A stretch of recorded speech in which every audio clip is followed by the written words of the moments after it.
My kid, take a time to stop. Let go of whatever is in your grasp, because what I am going to tell you will alter your perspective on all you have experienced. I lingered over your life while I prepared this word for you. Heaven was silent when I saw something in you.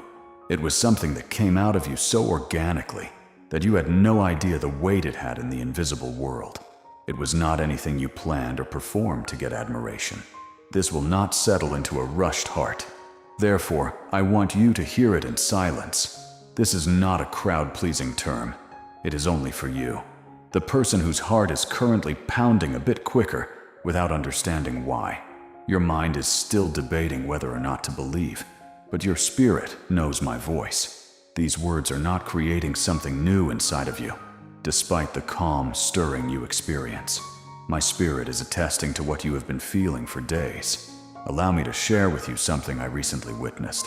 You went through one of the most difficult periods of your path. Something that appeared to be intended to shatter you came against you. The injustice you suffered was genuine. It was neither little nor imagined. You had every cause to respond in kind to the person who injured you.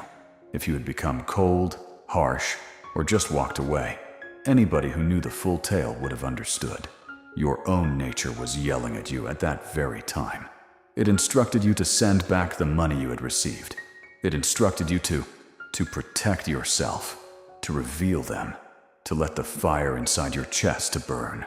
Anger would have been easy to justify, and every rational voice in your head pushed for it. However, a deeper part of you decided to take a different path. When one word may have hurt them, you refrained from speaking. When you could, you covered them, have exposed their shortcomings to others. When leaving would have cost you nothing in the perspective of others, you stayed and gave it another go. You responded to a genuine injury with genuine compassion, and that is not something that heaven can overlook. Pay close attention to me, because I want you to know how important this was. Hearts often follow certain patterns, and those patterns have not altered since the start. When you hurt someone, they become hard. They want retribution when you betray them. If you treat them unfairly, resentment will occupy the vacant seat at their table. I do not find that surprising, because this is how flesh typically behaves. I have witnessed it in every age. However, occasionally, a soul does something that deviates from the norm. A spirit responds to gloom with light, not because of what resides within them, rather than because a multitude is watching. In my opinion, it is not a minor incident when something occurs. It affects me, and one of those instances occurred because of you, my child. Recognize that survival is not the goal here. Many individuals suffer because they are unable to change their ways or because they are obstinate. I also treat them gently as well. However, your actions were distinct. You were fortunate and struck. You refused to let yourself get mistreated because you had been harmed. You demonstrated that your surroundings do not control what comes out of you. That is uncommon. Like the weather, most souls are readable. Treat them with kindness, and they will warm up. If you treat them harshly, they will become frost. Their insides fluctuate in response to whatever the day brings them. However, you demonstrated that nothing can change you into someone you were not supposed to be. In the dark, under strain, and with no apparent reward, your character was held from the inside out. Here's what you could not have predicted. At that point, there was no audience standing close to you. There was no one on earth or above for whom you were performing. You were just being yourself, while no one is around. That is precisely why it was so important. Practicing compassion for passers-by is a shallow stream. A generosity that arises while the heart thinks it is invisible originates in the deep places. And I start by looking in the deep areas. I looked through your recent days in the manner of a father reading a letter from a beloved kid. Slowly, without missing anything, I witnessed the struggles that no other living being is aware of within you. I witnessed the words you ingested. I witnessed the times you talked yourself out of resentment once more. I witnessed the mornings you woke up and opted for kindness. Once more, without any proof that it was effective. All of the decisions were noted. None of them dropped to the floor. and I will tell you what I said to you during that hour, so you may remember it for the rest of your life. The person who whispered lightly into my ears stated, "This one reminds me why I formed the human heart." Think thoughtfully about that. The one who measured the seas in the hollow of his palm and placed the stars in their courses was affected when he saw your secret decisions. What you did is beyond the power of even my messengers, the powerful ones who stand before me and carry out my orders. They see my splendor and serve me.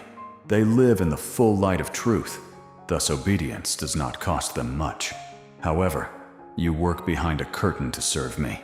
I cannot show you my face.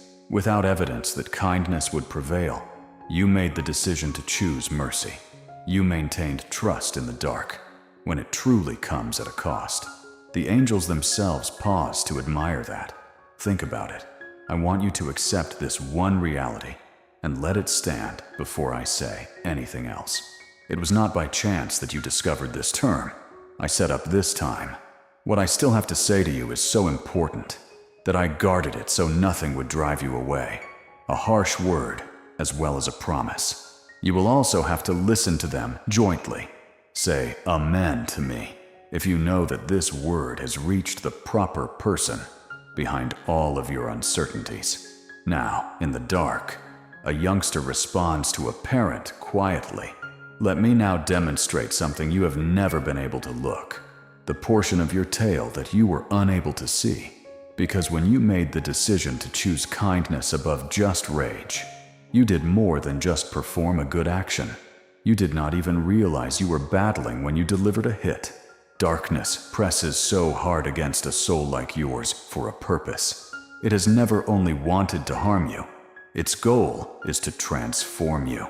Every assault you have experienced carried the same concealed intent: to drag you into resentment, to instill hatred in your heart, to force you to respond to poison with poison.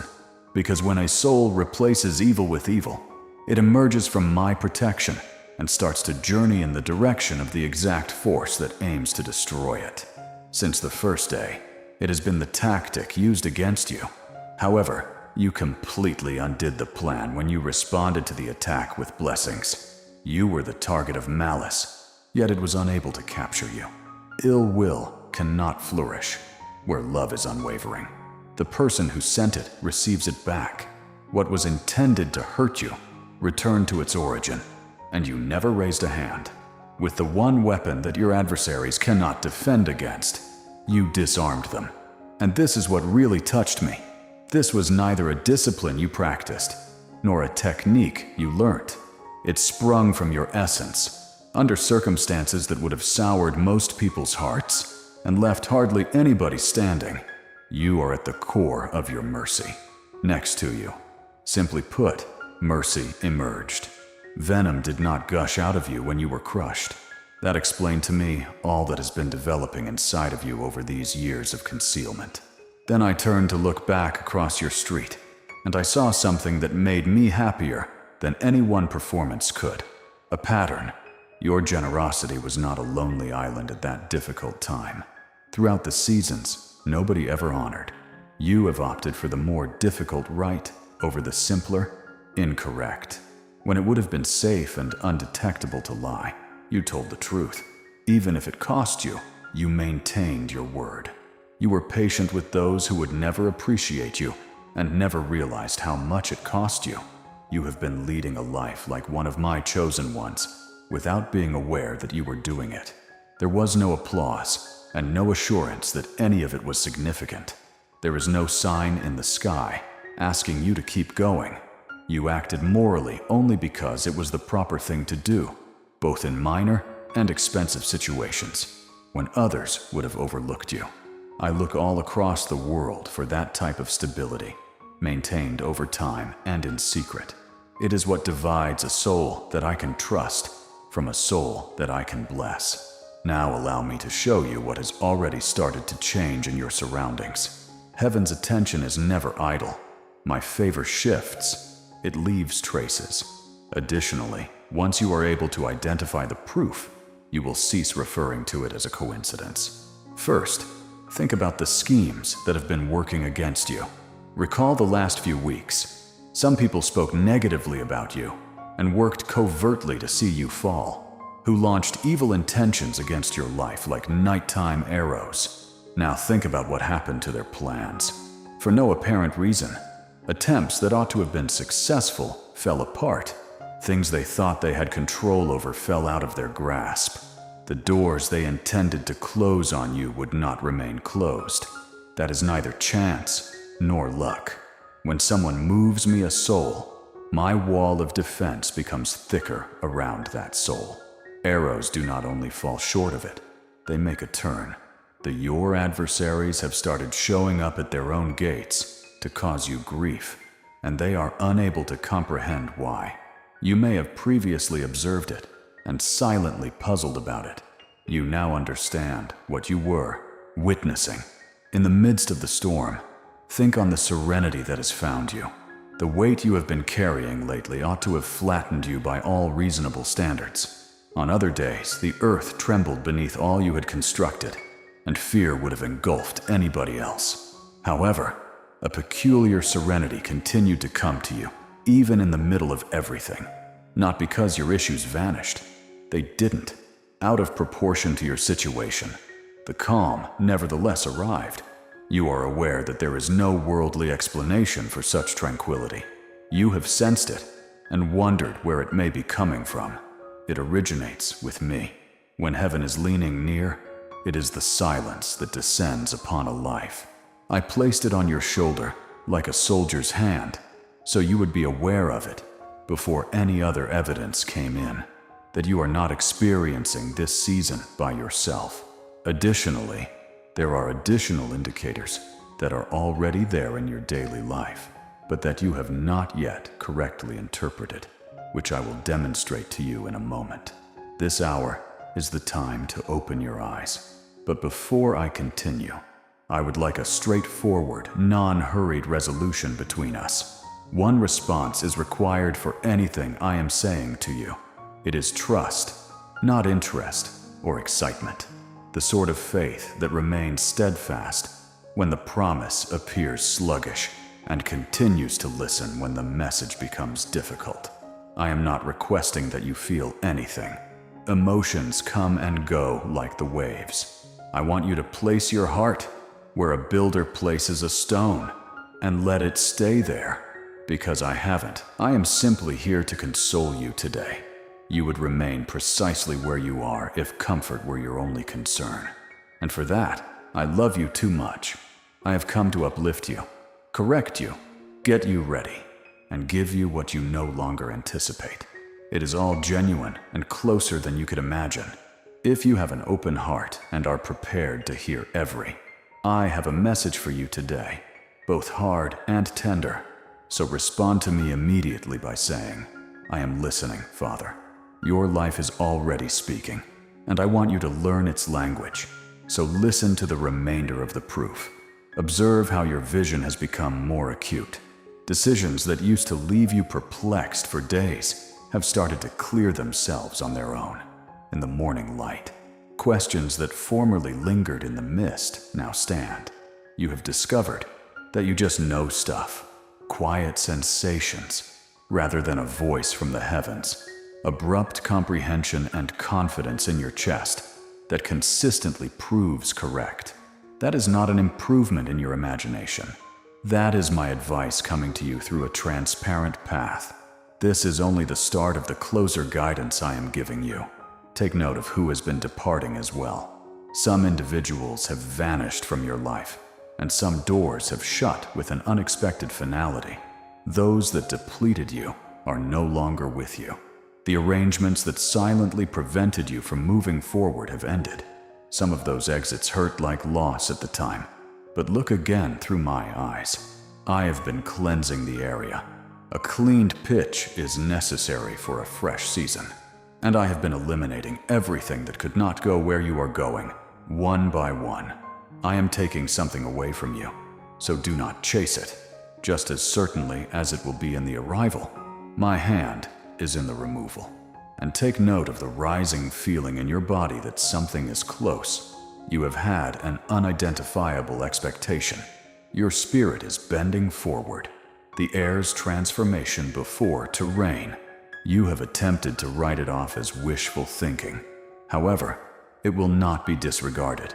It comes back and stands next to you at peaceful times. Have faith in it. What has not yet been communicated to your intellect is sensed by your soul. It is true that something is coming into your life, and it has to do with everything I have been telling you over the last hour. I have to talk to you about trust before I unlock the next door in this world. Because everything in the future will depend on faith, and sentiments do not show trust, my darling. The open hand proves it. A long time ago, I saw the folks delivering their contributions while sitting across from my home's treasury. Rich people arrived in their elegant robes and donated from their excess at no expense to them, and it did not affect me in the slightest. Then a widow appeared with 2 little pennies, which were all she had. She set them down and left without any fanfare. Heaven continues to share her tale. I was never aroused by the quantity. The open hand was the culprit. An outstretched hand indicates that the heart is no longer protecting itself from its own parent. I am asking you, my child, to put some of your possessions, something truly valuable, on the altar of this work, as gold rested on this calling's scales. Let it be a deep-seated seed. Water is a stone sacrifice that is not withheld because of fear. This demonstrates that your heart no longer clings to need, and that you trust me to supply. What you let go of in your religion stays in your life. It advances into the harvest I am preparing before you. Recognize what actually occurs when a hand opens. I am not a merchant, and it is not a transaction. It is a position of the spirit. My security depends in what I can grip, the clenched hand declares. My security is in the one who holds me. The gap between the 2 positions is enormous, between a peaceful life of power and a quiet life of dread.